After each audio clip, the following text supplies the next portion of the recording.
पति पति नहीं, जो सामने खड़ी हुई मृत्यु से न बचा ले, अमरत्व की प्राप्ति न करा दे, अर्थात भगवत प्राप्ति न करा दे।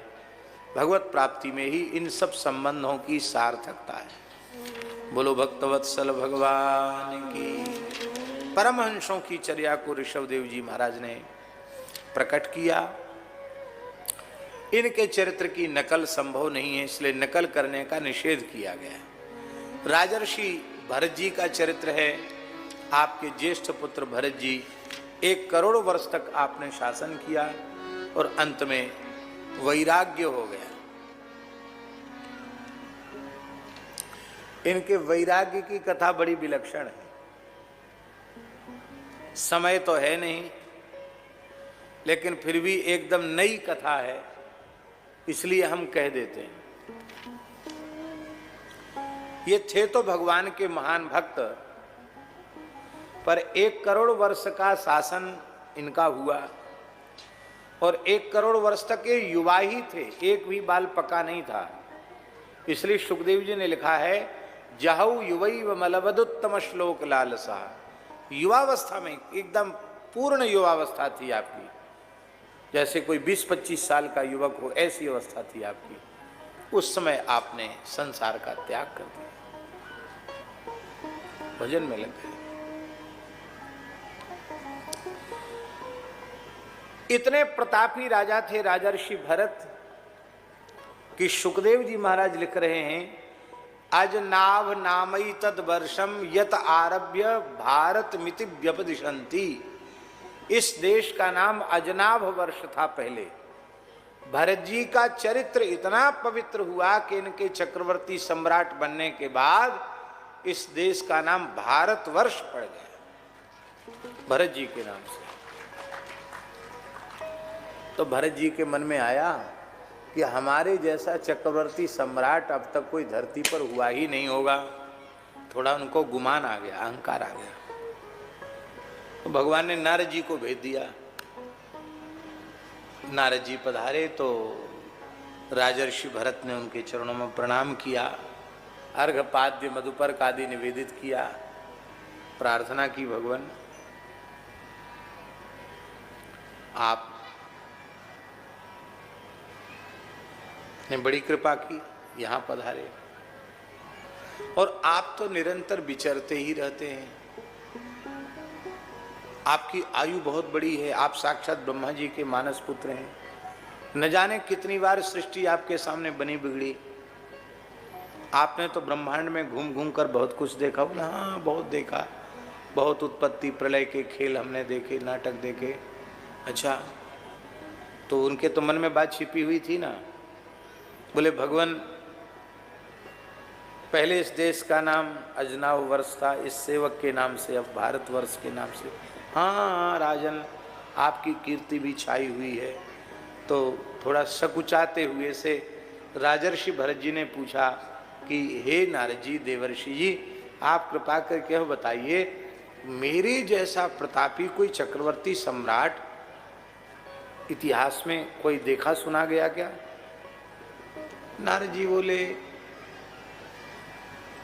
बहुत लंबा इतिहास है, काल तो अनादि है, कौन उसका यथार्थ रूप में रहस्य जान सकता है। मैं इतना जरूर जानता हूं कि जो चक्रवर्ती सम्राट होता है, सप्तद्वीपति पृथ्वी का एक छत्र सम्राट, पूरी सप्तद्वीपति पृथ्वी का जो एक छत्र सम्राट होता है, उसका नाम सुमेरु पर्वत पर अंकित हो जाता है।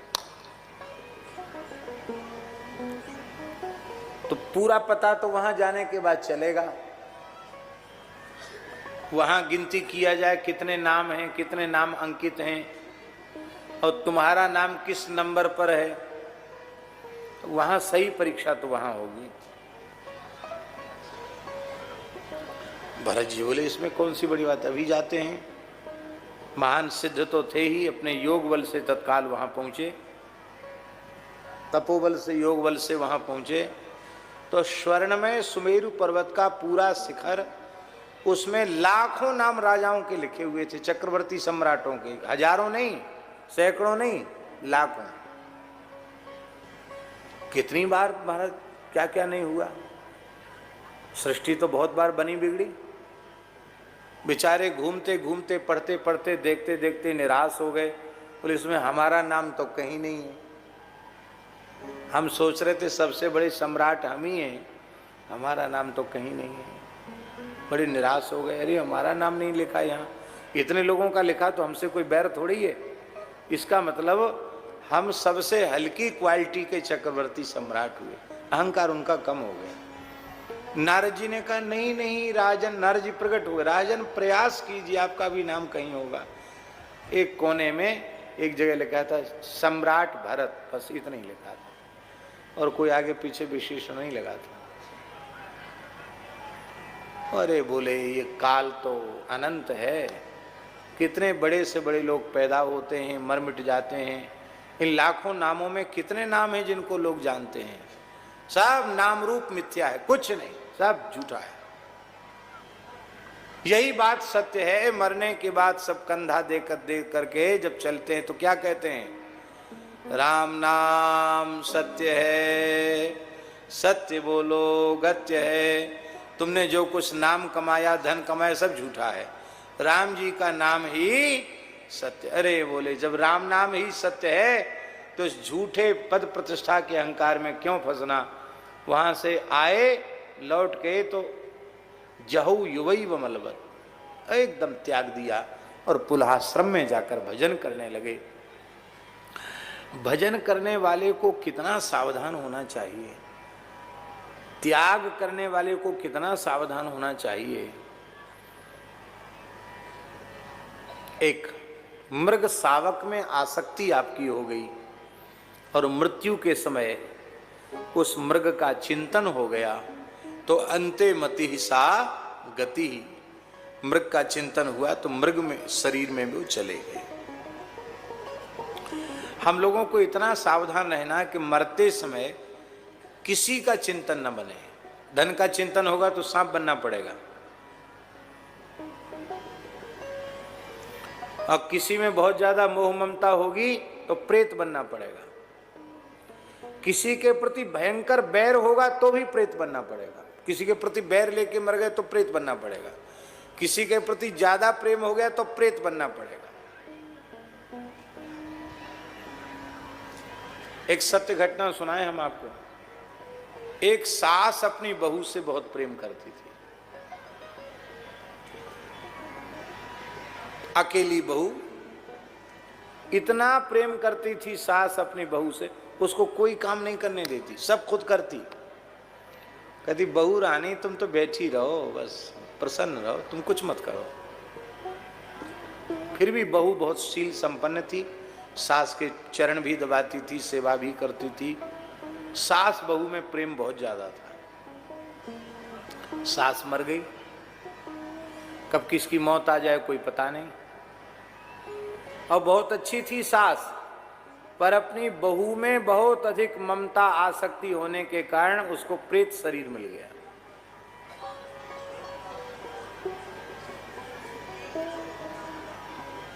अब प्रेत शरीर मिल गया तो घर में ही प्रेत बन के रहने लगी, वो प्रेतनी बन के रहने। ब्राह्मण परिवार की घटना है। तो वो बहू सो जाए तो पानी भर के रख दे सवेरे पीने के लिए।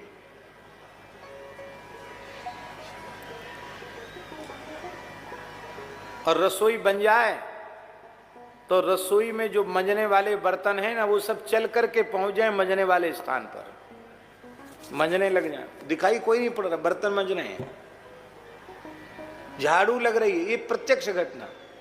घर के लोग पहले तो डरे, बाद में कहने अरे वो माता जी होंगी, वही कर रही है सब सेवा। पहले जिंदगी में जितनी सेवा करती थी उससे कई गुनी सेवा वो मरने के, इतनी ममता उसमें, बहू को कुछ नहीं करने देगी। और जब बहू अपने मायके चली जाए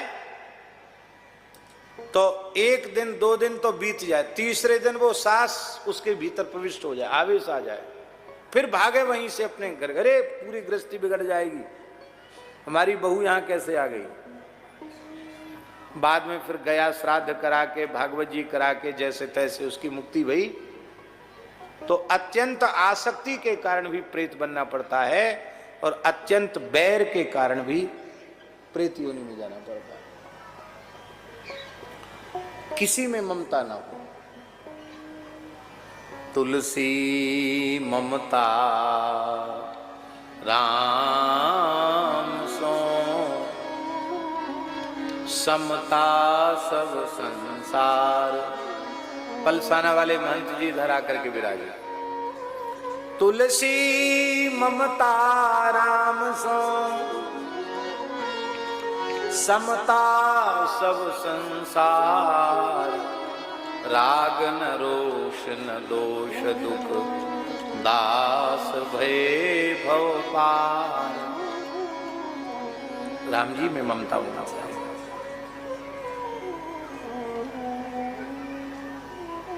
बोलो वृंदावन बिहारी लाल की जय। जय जय श्री राधे, जय जय श्री राम। इस चरित्र से हमें क्या शिक्षा लेनी चाहिए? दोहावली का एक दोहा है गोस्वामी जी का। एक मृगा के कारण भरत धरी द्विदे,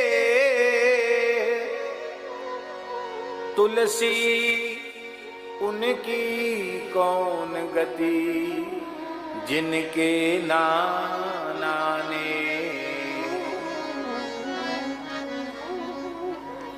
एक मृग के कारण राजर्षि भरत जैसे महान साधक को 2 जन्म लेने पड़ गए, तो जिनकी जगह जगह संसार में आसक्ति है उनकी क्या गति होगी। इसलिए अनासक्त भाव से संसार में व्यवहार करना चाहिए। दया करो प्राणियों पर, कृपा करो, करुणा करो, पर आसक्ति मत करो। आसक्ति भगवान में हो, भगवान के प्राण प्यारे भक्तों में हो। अनासक्त भाव से संसार में व्यवहार करना चाहिए। संत जिसके कल्याण का चिंतन करते हैं उसके कल्याण में संदेह नहीं रहता। भरत जी ने उस मृग के कल्याण का चिंतन किया था, इसलिए उसको कल्याण के साधन के लिए उपयुक्त मानव शरीर मिला उस मृग को, और मानव शरीर में भी राजा का शरीर मिला। ध्यान दें, उसने राजा का चिंतन किया। मृग ने राजर्षि भरत का चिंतन किया ना, उसने राजा का चिंतन किया तो वो राजा बना। और इन्होंने मृग का चिंतन किया इसलिए मृग बने।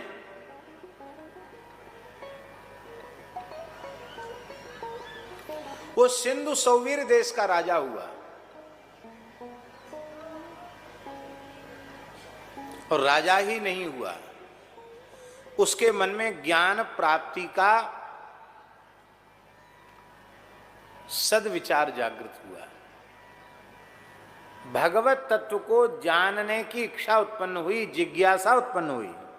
अथा तो ब्रह्म जिज्ञासा, ब्रह्म की जिज्ञासा हुई उसको। ब्रह्म ज्ञान प्राप्त करने की उत्कट कामना उत्पन्न हुई। ये एक बहुत ऊंची बात है, क्योंकि संसार में 3 चीजें अत्यंत दुर्लभ हैं। भगवान आदि शंकराचार्य जी ने कहा है कि दुर्लभम त्रयमेवैतत्, ये 3 चीजें दुर्लभ हैं। दैवानुग्रह हेतुकम, और यदि 3 चीजें मिली तो भगवान की बहुत बड़ी कृपा है। मनुष्यत्वम, मुमुक्षुत्वम, महापुरुष संश्रया। मनुष्यत्व दुर्लभ है, मुमुक्षुत्व दुर्लभ है, और महापुरुष का संश्रय ये दुर्लभ है। मनुष्य के जैसे दिखने वाले तो बहुत लोग होते हैं, पर जिनमें मनुष्यत्व हो ऐसे लोग बहुत कम होते हैं। मनुष्यत्व किनमें है? मनु की विचारधारा को जो आत्मसात करें, मनु महाराज के अनुसार अपनी जीवन शैली का निर्माण करें, मनु की भाषा बोलें और मनु के विचारों को जिएं, वो मनुष्य। मनु की भाषा कौन है? कौन सी भाषा मनु की? मनुस्मृति तो है उनकी भाषा, संस्कृत है, इसलिए संस्कृत बोले वो मनुष्य, अंग्रेजी बोले वो मनुष्य नहीं, संस्कृत बोले वो मनुष्य है। मनोह भाषाम वदंती, और मनोह सिद्धांतम स्वीकुर्वन्ति तएव मनुष्याः, वे ही मनुष्य हैं। मनु जी के सिद्धांत को स्वीकार करें और मनु जी की भाषा को बोलें, वो मनुष्य हैं।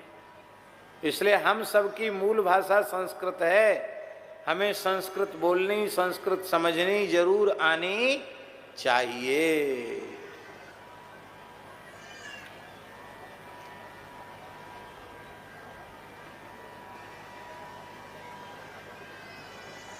कल ही हमारे पाठ में एक श्लोक आया जो उसको हम पहले से सुनते थे, लेकिन ये पता नहीं था कहाँ का श्लोक है। फिर कभी सुनाएंगे, चलो जाने दो। एक अंश बता देते हैं। न वदे द्यावनीम भाषाम प्राण कंठ गतैरपि, इतना कह देते हैं बस, बाकी आगे वाली बात नहीं कहें। हाँ, पूरा श्लोक, पूरा श्लोक।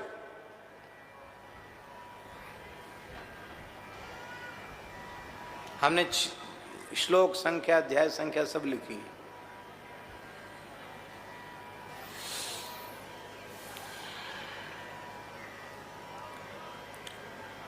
तो इस प्रकार से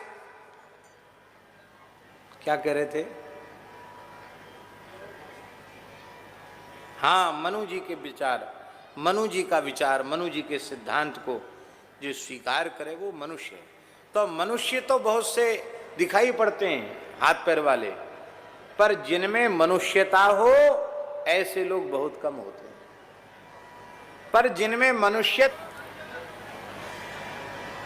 कर्म मार्ग में जिनका विशेष आग्रह है, कर्म कांड में,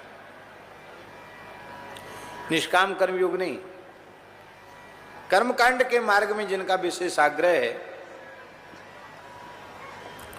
उनके यहां स्वर्ग की प्राप्ति ही मोक्ष है। पर क्या स्वर्ग की प्राप्ति मोक्ष है?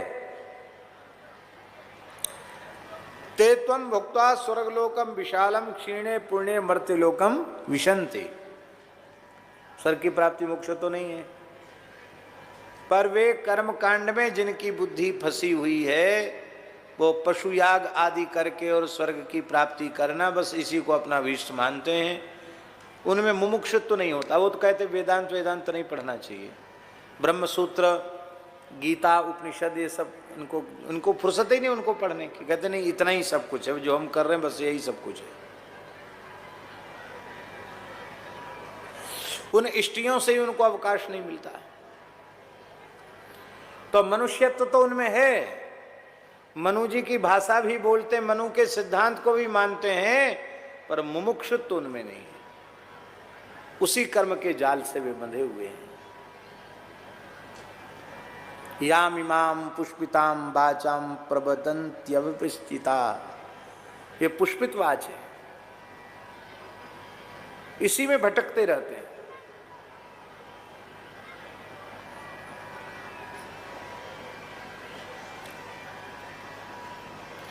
वेदवाद विमूढ़ धी,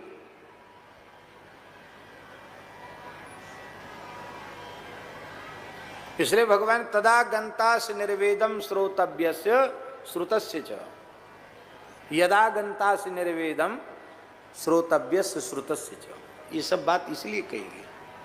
उनमें मुमुक्षुत्व तो नहीं है।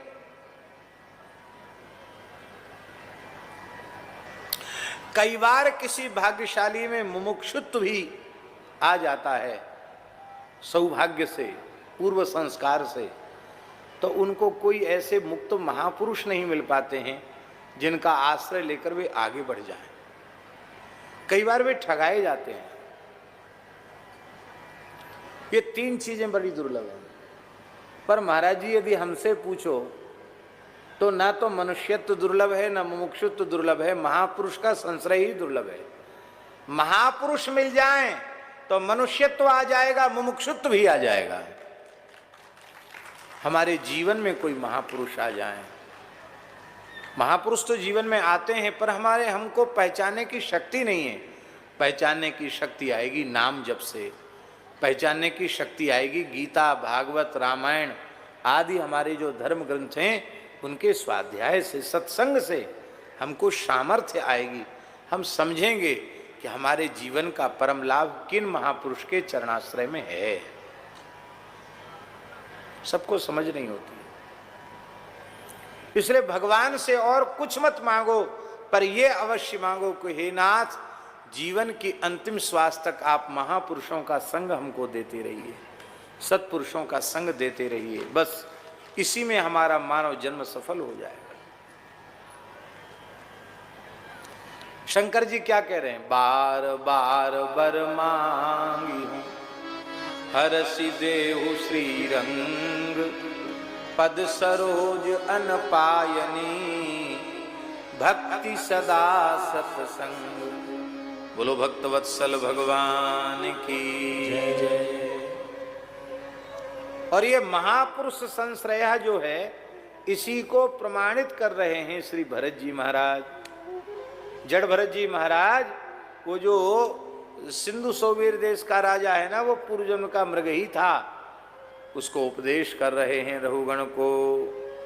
रहुगण तत्तपसा नयाति, न चेज्यया निर्वपनाद् ग्रहाद्वा, न छंदसा नैव जलाग्नि सूर्यैर् विना महत्पाद रजोभिषेकम्। हे भगवान,